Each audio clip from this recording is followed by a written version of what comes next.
में अब बात सियासी बिसात की।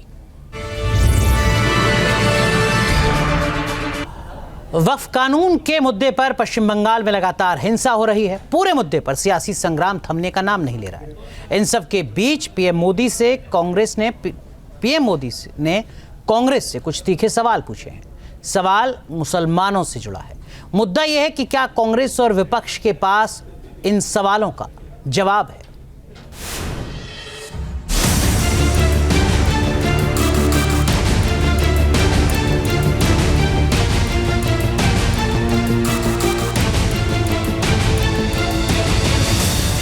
मुद्दों पर सार्थक बहस की जगह क्यों हंगामा और हिंसा को हथियार बनाया जाता है।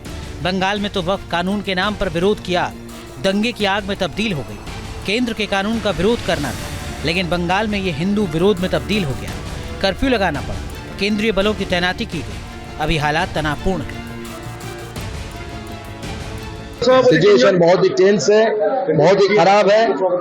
अभी भी केंद्रीय वाहिनी को बहुत दिनों तक यहाँ पे रखने से ही कुछ अच्छा हो सकता है, इससे अच्छा नहीं तो अभी परिस्थिति ऐसा नहीं है कि केंद्रीय वाहिनी को यहाँ से हटाया जाए। तो मैं स्टेट गवर्नमेंट को, माननीय मुख्यमंत्री जी को अनुरोध करूंगा कि आप इनिशिएटिव लीजिए, आप केंद्र से बोलिए कि आप केंद्रीय वाहिनी यहाँ पे सीआरपीएफ तैनाती हो। सवाल वक्फ कानून का था, लेकिन बात दंगों पर आ गई। साफ है, सियासत पूरे मुद्दे को सुलगा रही है। सियासत ऐसी है कि समाज में सार्थक बहस की उम्मीद को खत्म कर दिया गया है। कोई ये बताने को तैयार नहीं कि वक्फ से मुसलमानों को अब तक क्या भला हुआ। पीएम मोदी ने इस मुद्दे को उठाया। वक्फ के नाम पर लाखों हेक्टर जमीन पूरे देश में है। इस जमीन, इस प्रॉपर्टी से गरीब का, बेसहारा महिलाओं बच्चों का भला होना चाहिए था। और आज ईमानदारी से उसका उपयोग हुआ होता तो मेरे मुसलमान नौजवानों को साइकिल के पंक्चर बनाकर के जिंदगी नहीं गुजारनी पड़ती। क्या किसी के पास ये जवाब है कि मुस्लिम समाज के बच्चे पंचर क्यों बना रहे हैं? वक्फ की जमीनों की लूट क्यों मची है? इससे किसको फायदा हुआ है? अगर सच्चे अर्थ से आपके दिल में मुसलमानों के लिए थोड़ी भी हमदर्दी है तो कांग्रेस पार्टी अपने पार्टी के अध्यक्ष मुसलमान को बनाए, क्यों नहीं बनाते भाई? एक विरोध का सिलसिला शुरू होता है और खत्म होने का नाम नहीं लेता। वक्त में अभी यही देखा जा रहा है। इससे पहले नागरिकता कानून को लेकर देश ने बवाल देखा था। बवाल की इसी संस्कृति को योगी आदित्यनाथ उठा रहे हैं। नागरिकता देने के कार्यक्रम को प्रधानमंत्री मोदी जी ने आगे बढ़ाया। इन्होंने पूरे देश के अंदर आंदोलन शुरू कर दिया, अभियान चालू कर दिया, बड़े बड़े आंदोलन किए, तोड़फोड़ की, आगजनी की, लेकिन सरकार ने भी दृढ़ता के साथ उसका सामना किया और सामना करते हुए आज इस नागरिकता देने का कार्यक्रम प्रारंभ किया है। संसद में वक्फ बिल को बहुमत से पास किया गया। सुप्रीम कोर्ट में याचिकाएं दाखिल हैं। बावजूद इसके बंगाल को सियासत ने सुलगा दिया। इस हंगामे की स्क्रिप्ट उसी दिन लिख दी गई थी जब खुले मंच से बंगाल में कानून को लागू न होने देने का ऐलान कर दिया गया था। माइनॉरिटी लोगों को हम एक बात कहते हैं,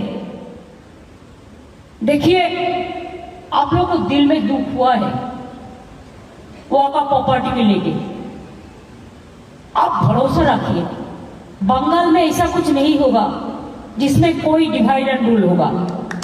please remember when Didi is here, Didi will protect you and your property. Bengal में ममता बनर्जी ने संसद से पास कानून को लागू नहीं करने की बात कही है, लेकिन क्या राज्य सरकार ऐसा कर सकती है? क्या वक्फ कानून पर सिर्फ सियासी फायदा उठाने की कोशिश हो रही है? आज ममता बनर्जी जो कर रही हैं, ये उनकी राजनीतिक कुशलता नहीं, विवशता है। क्योंकि अब कट्टरपंथी तत्वों के हाथ में तृणमूल कांग्रेस की सरकार बंधक हो चुकी है। वक्फ कानून पर बंगाल बार बार जल रहा है। मुर्शिदाबाद में 3 लोगों की हत्या की गई है। बीजेपी का आरोप है कि टीएमसी के नेता अपने गिरेबा में नहीं झांक रहे हैं। हिंसा के लिए तुष्टीकरण की नीति की जगह बीएसएफ पर आरोप लगाए जा रहे हैं। इस पर कार्रवाई करने के बदले न केवल ममता बनर्जी और उनकी सरकार दंगाइयों का बचाव कर रहे हैं, बल्कि जो हिंदू पक्ष से पीड़ित है उनका लगातार अपमान कर रहे हैं। कुणाल घोष बोलते हैं कि बीएसएफ हिंसा के लिए जिम्मेदार है, मतलब दंगाइयों को क्लीन चिट। फिर हम देखते हैं कि सिद्दीकुल्ला चौधरी हो या बापी हल्दर हो, वो आकर धमकियां देते हैं। वैसे वक्फ में सुधार पहले भी हो चुका है। एक्सपर्ट्स के मुताबिक 1954 से लेकर 2013 तक इसमें कई बार सुधार किया गया। 2025 में इसमें एक बार फिर बदलाव किया गया है, लेकिन इस बदलाव पर विवादों का बवंडर खड़ा किया जा रहा है। सुप्रीम कोर्ट में याचिकाओं के बावजूद विरोध का माहौल तैयार किया जा रहा है। TV news nation. News nation अब व्हाट्सएप पर खबरों के ताजा अपडेट के लिए न्यूज नेशन के इस क्यूआर कोड को स्कैन करें।